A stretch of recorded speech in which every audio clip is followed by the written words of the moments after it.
Samajwadi Youth Wing. I invite him for delivering his speech. Assalamu alaikum.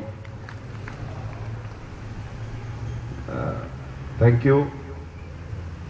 The same problem, Mr. Ajaz and me. Language problem.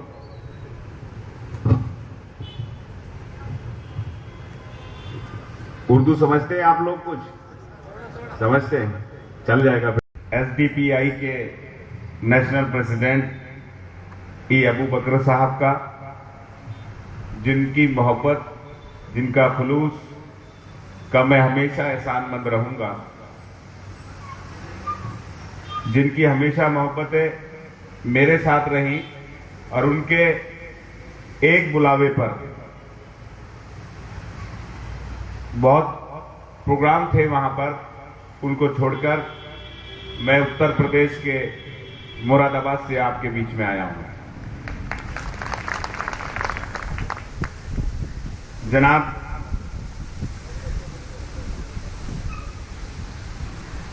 KP Mohammad शरीफ साहब, जनाब अब्दुल मजीद,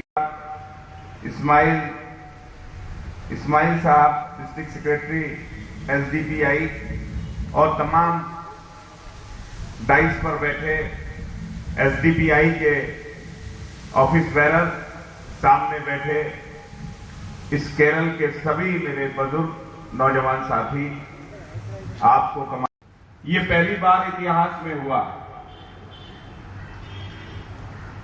लोग कहते हैं कि parliament के अंदर अगर कोई गलत काम करे, गलत चीज करे, तो लोग उसे असंसदीय कहते हैं, और मैं नहीं समझता कि कोई आदमी इसको सही समझेगा।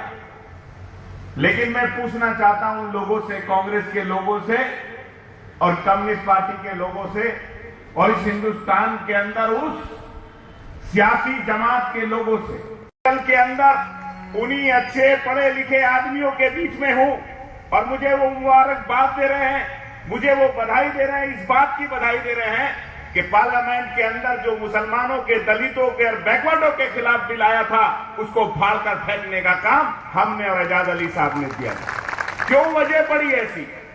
कौन सी ऐसी हालात थे कि हमको वो बिल फाड़ना पड़ा?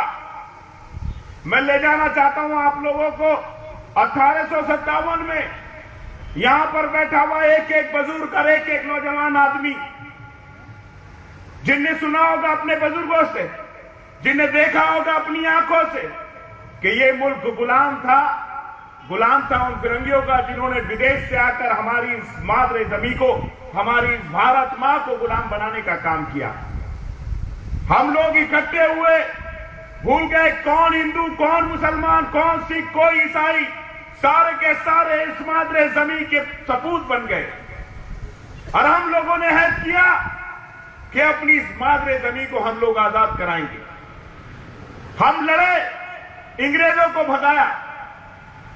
आओ तंजीम थी जिसका नाम था अखिल भारतीय कांग्रेस, वो इसलिए बनी थी कि हिंदुस्तान को आजाद कराना था। जब ना कोई हिंदू था ना मुसलमान था, लेकिन हिंदुस्तान आजाद होने के बाद क्या हो गया? लोग कहते हैं कि पाकिस्तान और हिंदुस्तान का बंटवारा अंग्रेजों ने कराया। गलत। मैं दावे के साथ कह सकता हूं कि हिंदुस्तान पाकिस्तान का बंटवारा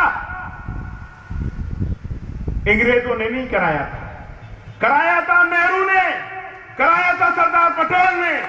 वो नहीं चाहते थे कि जो आजादी की लड़ाई कंधे से कंधा मिलाकर हिंदू और मुसलमान लड़े थे, कुर्बानियां देने वाले मुसलमान थे, उनको इस हिंदुस्तान के अंदर भी हिस्सा मिले। ये लड़ाई थी। नहीं चाहते थे कि मुसलमानों को हक मिले, और उसका ये हुआ कि हिंदुस्तान का बंटवारा हो गया, हिंदुस्तान और पाकिस्तान हो गया।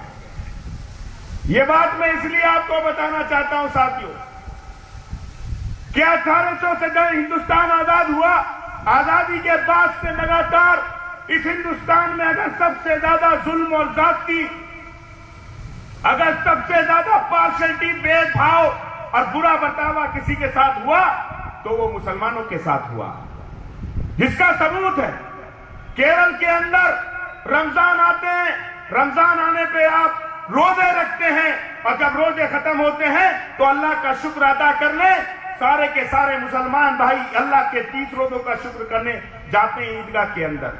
खुशियां बनती हैं, सिवैयां बनती हैं, नए कपड़े पहने जाते हैं।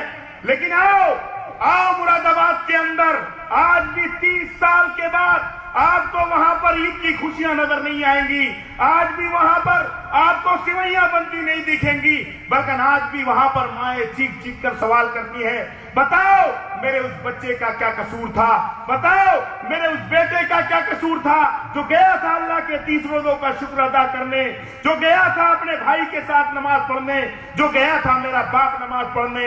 ईदगाह के अंदर एक सुअर दाखिल होता है, गोलियां चलती हैं, हजारों मुसलमान मारे जाते हैं। ये बात मैं इसलिए आपको बता रहा हूं, याद होगा कि इंदिरा गांधी की हत्या होती है, मोहतरमा इंदिरा गांधी का मां कत्ल कर दिया जाता है, इस देश के अंदर राजीव गांधी का कत्ल होता है, इस देश के अंदर जनरल वैद का कत्ल होता है, इस देश के अंदर बेन सिंह का कत्ल होता है। तो बताओ कांग्रेस के लोगों, अगर इंदिरा गांधी के कातिलों को फांसी मिल सकती है, अगर राजीव गांधी के कातिलों को फांसी मिल सकती है, जनरल वैद के हथियारों को फांसी मिल सकती है, और बड़े लोगों को फांसी मिल सकती है, और मिलनी चाहिए क्योंकि वो कातिल हैं, जब सब कातिलों को सजा मिल सकती है, तो बताओ ईदगाह के उन हजारों मुसलमान के कातिल को, गुजरात के उन हजारों मुसलमान कातिलों को, भिवंडी के हजारों मुसलमान कत्ल करने वाले को, अगर एक मुसलमान के कत्ल करने वाले को सजा मिली है तो कांग्रेस के लोग सही हैं, नहीं तो हिंदुस्तान के अंदर